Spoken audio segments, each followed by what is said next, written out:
Science ক্লাবের experiment হলো electromagnet প্রস্তুতি, যার জন্য আমরা একটি লোহার নিডেলের ওপর তামার তারকে পেঁচিয়ে নিয়েছি, যার একটি প্রান্ত ব্যাটারির পজিটিভ সাইড এবং নেগেটিভ সাইড দুই সাইডকে জড়িয়ে ধরেছে।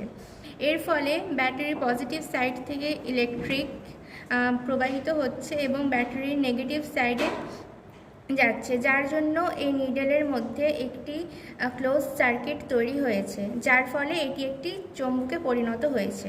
এর প্রমাণ হলো